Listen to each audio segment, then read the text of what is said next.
Old technology versus new technology.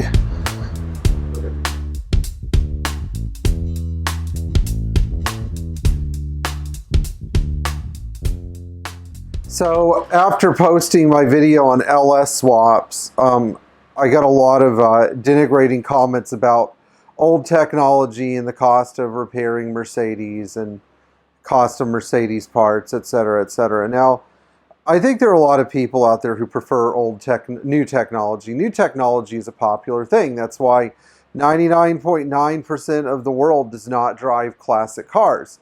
They don't mind taking their car into the dealership and paying thousands of dollars to have a check engine light turned off. They don't mind when they break down not being able to diagnose the car and figure out a solution.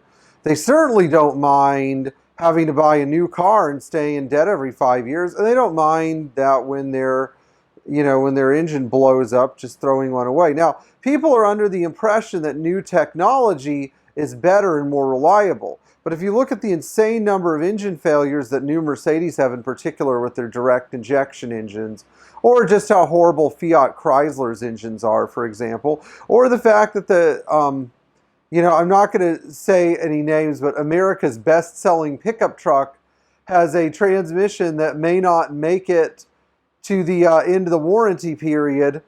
You start to wonder if old technology and new technology are certainly any better. And then you look at what you get for the cost of old technology versus new technology. Now, yes, I know it's possible to go buy a $3,000 Toyota Camry, but let's say new car versus old car. Let's say I'm going to buy a Mercedes 240D and go through and make everything perfect on it. And I end up spending about $13,000 in the car. $13,000 will buy you a used 10-year-old car that needs a bunch of repairs. Or if you want a new car, you basically have one choice, and that is a Mitsubishi Mirage with a continuously variable transmission made by Jatco, which basically makes garbage. So you either have the choice of spending, if you're stupid enough to think that new technology is better, for the cost of sorting out a reasonably reliable four-door Mercedes sedan and doing some of the repairs yourself, you can only buy a Mitsubishi Mirage. And you only get 3 cylinders. And no, it's not much better or faster than a 240D. Now, I understand that new technology means more performance, which is why if you like new technology, you should probably just go buy a modern car so you get the whole package. What I don't understand is why people would want to integrate new engine technology into an older car. It's just better if you want it, just buy the whole package. Don't ruin a perfectly good classic car and spend a bunch of money on a new engine and all the work done to make the two work together if you want something that's actually going to work right. I know that there are some people out there that have talked about doing M156 conversions on 560 SECs. This is a great example of why this is a bad idea.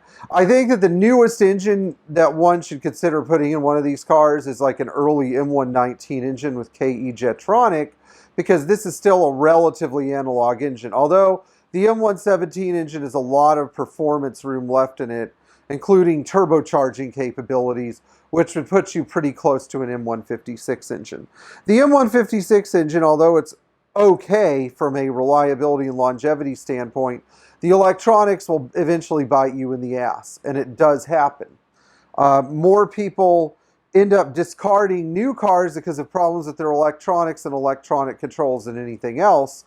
And if you've had any major head scratchers with modern car electronics or any major expenses for what started as a check engine light and ended up as something like a wiring harness on your modern Mercedes, let us know in the comments. Now, I'm not saying that new technology is bad. I'm just saying that I don't think that you should substitute one for the other. It just doesn't make sense. I say keep the technology in your car the same as it was when it left the factory so you get the most usability. And then if you want a modern performance car, just go buy a modern performance car. There's nothing wrong with that at all. Anyway, if you like this video, then please give us a like or a thumbs up. If you're a Patreon supporter, thank you. If you are interested in why Classic Mercedes are built so well, and you nobody's really explained this to you, then leave a comment below and we'll make more videos on this topic. So in the meantime, if you haven't liked, shared, and subscribed, please be sure to do those things too, because we're really pleased with the number of subscribers we've gained just in the past year. In the meantime, if you're a fan of old technology, remember you're not alone, but you are in a very small group of people. And yes, you are smarter than somebody who, let's say, is going out and buying a new car every 5 years because you're able to actually keep something working. That's just what I think of you. So anyway, in the meantime, thanks for watching, and tune in again.